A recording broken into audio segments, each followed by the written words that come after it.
Hey guys, welcome to our YouTube channel. आज हम class 12 physics का चैप्टर नंबर 1 स्टडी करेंगे, which is electric charges and field. Okay, हमारा first topic है properties of charges.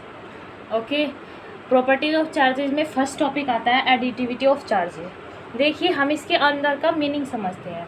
Additivity of charges कहता है कि हमारे पास कोई भी एक सब्सटेंस है, ओके, वो बहुत सारे पार्टिकल्स से मिलकर बना होगा, ओके, और हर पार्टिकल के पास अपना एक चार्ज होता है, क्योंकि चार्ज एक यूनिक प्रॉपर्टी है हर एक पार्टिकल की, चाहे कम हो चाहे ज़्यादा हो, कोई भी पार्टिकल चार्जलेस नहीं है, चार्ज ज़रूर होगा।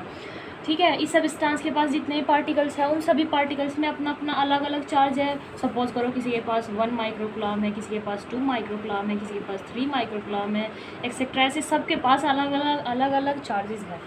ओके, देन इस पूरे सब्सटेंस पे जो टोटल चार्ज होगा ना, वो उन सब का ऐड होगा इन सब पार्टिकल्स के पास जो जो चार्ज है। समझे आप लोग? कुछ मैं समझाती हूँ। सपोज करो ये पार्टिकल है कोई, ये सब्सटेंस है कोई, ये n पार्टिकल्स से मिलकर बना हुआ है, ओके, और हर एक पार्टिकल के पास 1 माइक्रोकूलम चार्ज है। देन इस पूरे सब्सटेंस के पास जो टोटल चार्ज होगा वो होगा, total charge is equals to क्या होगा, 1 microcoulomb plus 1 microcoulomb plus 1 microcoulomb plus dot n तक, n माइक्रोकूलम तक। ओके, देन टोटल क्या होगा टोटल n माइक्रोकूलम। ये है एडिटिविटी ऑफ चार्ज का फंडा। ओके, अब मैं आपको कुछ एग्जांपल्स के थ्रू समझा देती हूँ। देखिए, फर्स्ट मेरे पास एग्जांपल है, कोई मुझसे पूछ रहा है कि इस पूरे सिस्टम का टोटल चार्ज बताइए, सिस्टम के ऊपर कितना टोटल चार्ज है। ठीक है, कुछ बच्चे क्या करते हैं 2 + 3 + 4 बता देते हैं 9 माइक्रोकूलम, लेकिन ऐसा नहीं है। मैंने कहा सिस्टम का, ये देखिए आप, सिस्टम के अंदर सिर्फ 2 पार्टिकल है जिनके पास चार्ज है, ये सिस्टम से बाहर है, हमें इससे लेना देना नहीं है। इसका मतलब इस सिस्टम का टोटल चार्ज जो होगा वो कितना होगा, 5 माइक्रोकूलम। ओके, अब नेक्स्ट वन ये है। अब मैं आपसे पूछ रही हूँ कि इसका टोटल चार्ज बताइए। ध्यान दीजिए, ये अलग अलग यूनिट में है, ओके, तो हमें पहले इन्हें सेम यूनिट करना पड़ेगा, तब जाकर ये ऐड होंगे। 1 माइक्रोकूलम इज इक्वल्स टू क्या होता है, 10⁻⁻6 कूलम, और 1 कूलम है ही, इन दोनों को ऐड किया तो क्या होगा, बोलिए। ये बहुत ज़्यादा छोटी यूनिट है, इसीलिए ये लगभग जो टोटल चार्ज होगा वो लगभग 1 कूलम के इक्वल होगा। ये बहुत छोटी यूनिट है ना, ओके। सेकंड प्रॉपर्टी है हमारी quantization of charge. Quantization of charge का मतलब क्या है? क्वांटाइजेशन ऑफ चार्ज का मतलब है किसी भी बॉडी के पास जो टोटल चार्ज होगा वो इलेक्ट्रॉन के चार्ज का इंटीग्रल मल्टीपल होगा। देखिए, मेरी बात समझने की कोशिश कीजिए। सपोज मेरे पास कोई भी बॉडी है, उस पर टोटल चार्ज क्यों है, ओके, और हम जानते हैं कि इलेक्ट्रॉन का चार्ज क्या है, E is equals to 1.6 × 10⁻⁻19 coulomb. Okay, then जो टोटल चार्ज होगा इस बॉडी का, Q इज इक्वल्स टू, वो क्या होगा, इलेक्ट्रॉन के चार्ज का इंटीग्रल मल्टीपल होगा। हियर n कुछ भी हो सकता है, n किसके अकॉर्डिंग, ऐसे न्यूमेरिकल्स भी आते हैं, इसके ऊपर आपको Q दे देगा, टोटल चार्ज दे देगा, और E हमारे पास है ही, n निकालने को दे देगा, या फिर हमें n दे देगा कि नंबर ऑफ इलेक्ट्रॉन्स इतने हैं सब्सटेंस में, टोटल चार्ज बताइए। ओके, समझ गए आप लोग? अब इससे एक और बात निकल के आती है कि क्वांटाइजेशन ऑफ चार्ज तो हमने पढ़ लिया, लेकिन ऐसा क्यों है, इंटीग्रल मल्टीपल ही क्यों है? तो मैं आपको समझा देती हूँ कॉज ऑफ क्वांटाइजेशन। ये इसीलिए होता है क्योंकि जब भी हम इलेक्ट्रॉन डोनेट करते हैं या फिर इलेक्ट्रॉन हम गेन करते हैं, ओके, फुल करते हैं, जैसे 1 आता है, 1 इलेक्ट्रॉन आता है, या 1 जाता है, 2 आते हैं। कभी भी ऐसा होता है कि आधा इलेक्ट्रॉन इधर आ गया, आधा उधर ही रह गया, 2.5 इलेक्ट्रॉन इधर आ गया, 3.5 उधर ही रह गया, ऐसा नहीं होता है। हमेशा कंप्लीट इलेक्ट्रॉन का जो है वो आदान प्रदान होता है, इसीलिए यही है कॉज ऑफ क्वांटाइजेशन, जो मैंने आपको समझाया है ना, यही है। थर्ड प्रॉपर्टी है हमारी कंजर्वेशन ऑफ चार्ज। इसका मतलब समझिए, आप लोगों ने 11th क्लास में कंजर्वेशन ऑफ एनर्जी रूल पढ़ा होगा। उसमें क्या होता है कि एनर्जी को ना तो हम जनरेट कर सकते हैं, ना ही हम उसे डिस्ट्रॉय कर सकते हैं, but 1 form to second form में हम उसको कन्वर्ट कर सकते हैं। ऐसे ही चार्ज का है, कंजर्वेशन ऑफ चार्ज का, ओके।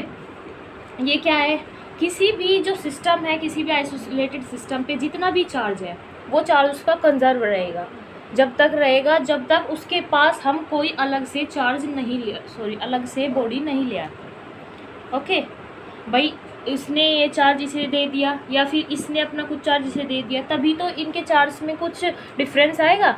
लेकिन जब तक इसके पास कुछ नहीं आ रहा है, यहाँ तक ऐसे नहीं आ रहा है, तब तक तो ये कंजर्व ही रहेगा। इसका मतलब ये है कि चार्ज को ना तो हम जनरेट कर सकते हैं, ना ही हम उसको डिस्ट्रॉय कर सकते हैं, बस one body to second body हम उसको ट्रांसफ़र कर सकते हैं। ओके अब हम पढ़ेंगे मेथड ऑफ चार्जिंग। इसमें हमारे एनसीईआरटी में तो 3 मेथड है, इंडक्शन, कंडक्शन और फ्रिक्शन मेथड। लेकिन बेसिकली हम 2 ही मेथड का जिक्र करते हैं और ज़्यादातर 2 ही मेथड को यूज़ करते हैं, which is induction and conduction. तो सबसे पहले हम इंडक्शन समझ लेते हैं। इंडक्शन क्या है? इलेक्ट्रोस्टैटिक इंडक्शन ये प्रोसेस है किसी भी चार्ज्ड बॉडी से कोई अनचार्ज्ड बॉडी को चार्ज करना विदाउट टचिंग। फॉर एग्ज़ाम्पल मेरे पास कोई एक चार्ज्ड बॉडी है और हम एक अनचार्ज्ड बॉडी ले आए उसके पास, देन क्या होगा, ये अपने चार्ज की वजह से इसमें कुछ चार्ज इंड्यूस कर देगी, जिसकी वजह से इसमें चार्ज जनरेट हो जाएगा। पहले क्या थी ये अनचार्ज, अब क्या हो गई चार्ज। फॉर एग्ज़ाम्पल देखिए, मैं इसके पास एक पॉजिटिव चार्ज्ड प्लेट लाई किसी भी इस सब्सटेंस के पास, तो इधर तो सारे इलेक्ट्रॉन अट्रैक्ट हो जाएंगे और इधर सारे क्या हो जाएंगे, न्यूक्लियस लगभग। ये ऐसा नहीं होता है, जैसे मैं आपको समझाने की कोशिश कर रही हूँ कि आप समझ जाओ कि भाई ऐसे एटम था, सारे इलेक्ट्रॉन इधर आ गए और बचा हुआ न्यूक्लियस उधर चला गया। ऐसा नहीं होता है, क्योंकि न्यूक्लियस नहीं बदल सकता है।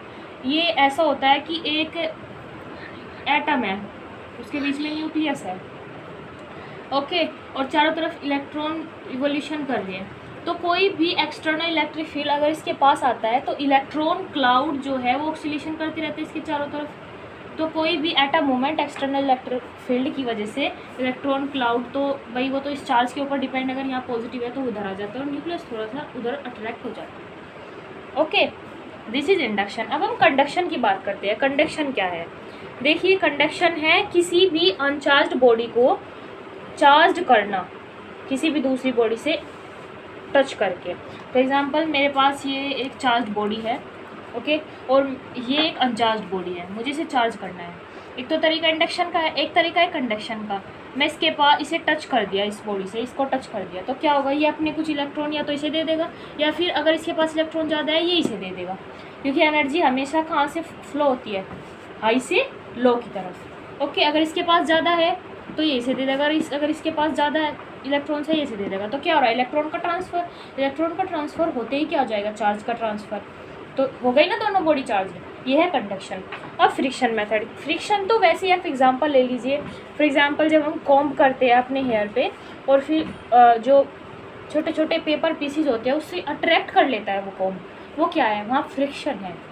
फ्रिक्शन, इलेक्ट्रोस्टैटिक फ्रिक्शन की वजह से वो उसे अट्रैक्ट कर रहा है। एक एग्जांपल है, अगर हम किसी भी वुलन क्लॉथ पे ग्लास रोड रब करते हैं तो उस पर ग्लास रोड पे क्या आ जाता है, चार्ज आता है, महसूस भी होता है। तो ये क्या है, फ्रिक्शन। Thank you. मेरी वीडियो देखने के लिए आप सभी लोगों का बहुत बहुत थैंक्स। प्लीज़ आप लोग मुझे सपोर्ट कीजिए ताकि मैं आगे बढ़ सकूं, और आगे की वीडियो देखने के लिए आप हमारे चैनल पर बने रहिए। Thank you so much.